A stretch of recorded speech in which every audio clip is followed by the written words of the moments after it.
Ah, le Shiba Inu, on le reconnaît à son poil impeccable, à son air fier et à sa capacité à repeindre ton salon en période de mue. Aujourd'hui, on va parler de l'entretien du Shiba Inu et du toilettage. Comment bien s'occuper de son pelage, de ses dents, de ses oreilles, de ses griffes. Bref, tout ce qu'il faut savoir pour garder un Shiba propre, beau et en bonne santé. Dans cette vidéo, je vais vous partager tous mes conseils et bien évidemment mon expérience avec Sangha, qui, je vous préviens, n'est pas fan des bains, mais alors pas du tout. Allez, on commence tout de suite.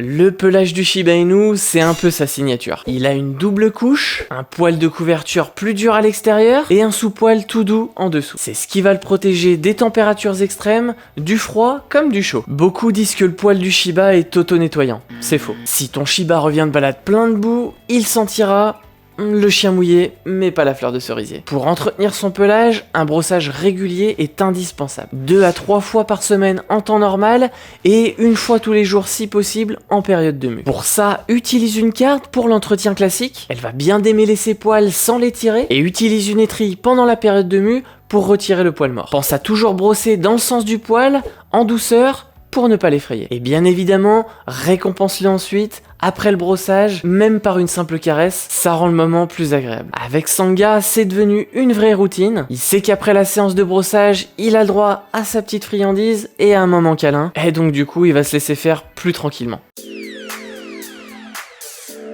Parlons de la douche. Contrairement à ce qu'on croit, le Shiba peut aimer l'eau. Mais ce n'est pas automatique. Certains l'adorent et d'autres la détestent. L'idéal ici, ça va être un bain, une douche tous les 2 à 3 mois et un petit peu plus souvent s'il vit en ville à cause de la pollution. Utilise toujours un shampoing doux au pH adapté au chien. Jamais ton gel douche, il est bien trop acide pour sa peau. Le secret ici, ça va être d'habituer ton Shiba progressivement. Donc commence par lui mouiller juste les pattes, un petit peu le dos et tout ça sans le brusquer. Et ne frotte pas trop fort. Masse, laisse poser un petit peu le shampoing, puis rince bien à l'eau tiède. Sèche-le ensuite avec une serviette douce. Et en ce qui concerne le sèche-cheveux, utilise-le à une température tiède et tiens-toi à distance. Sangha, lui, il adore se baigner dans les lacs ou dans les rivières, mais la douche, c'est une autre histoire. Disons qu'il va me regarder avec un petit air de trahison au moment où je vais sortir le shampoing.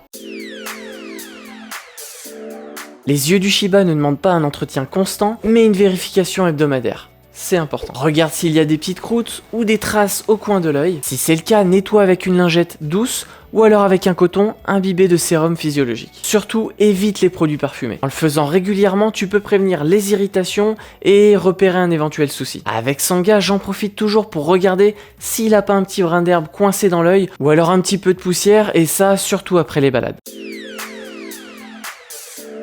Le Shiba a des oreilles bien droites, ce qui va limiter les infections. Mais ça ne veut pas dire qu'elles vont rester propres toutes seules. Vérifie-les environ 1 fois par mois, et pour ça, utilise une lotion auriculaire adaptée. Verse quelques gouttes dans le conduit, masse doucement la base de l'oreille, et laisse-le secouer la tête. C'est normal, ça va aider à faire remonter la saleté. Et surtout, pas de coton-tige. Ça risquerait de pousser les impuretés un peu plus loin. De la même manière que pour nous. Si tu sens une odeur forte ou que tu vois un écoulement, alors là je te conseille de filer directement chez le vétérinaire. Sangha n'est pas un grand fan du produit que je lui mets dans les oreilles, mais une fois que c'est fait, il oublie vite. Surtout si je le félicite derrière avec une friandise.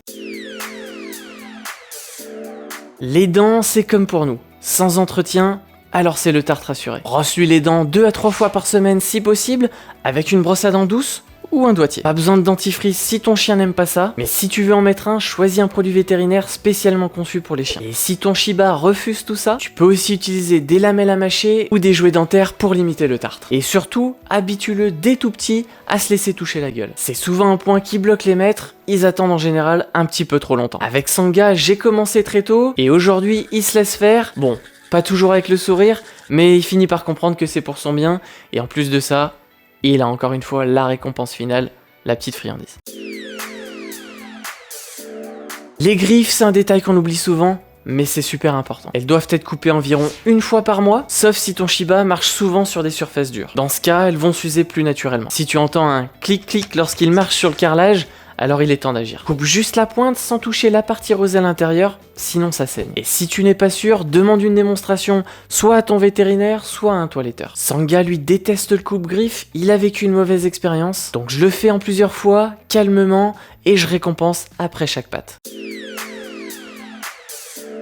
L'entretien, ce n'est pas que l'esthétique. C'est aussi la santé. Ton Shiba doit être vacciné, vermifugé et traité contre les parasites externes. En général, vermifuge 2 à 3 fois par an, pipette ou comprimé antipuce tous les mois, et bien évidemment vaccin un jour.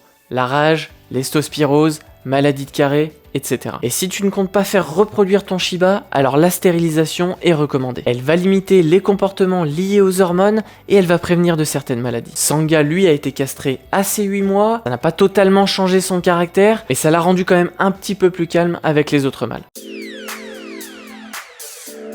Et enfin, un point essentiel, j'en parle souvent, la désensibilisation. Plus tôt ton Shiba sera habitué aux manipulations et plus ce sera facile par la suite. Commence doucement, touche-lui les pattes, les oreilles, la gueule et récompense-le à chaque fois qu'il va se laisser faire. Ces moments doivent toujours être perçus comme positifs et jamais comme une corvée. Aujourd'hui, Sangha veut bien se laisser faire pour tout, sauf la douche où ça reste toujours un petit combat un peu psychologique. Mais globalement, il associe chaque soin à un moment de complicité et c'est exactement le comportement qu'on souhaite.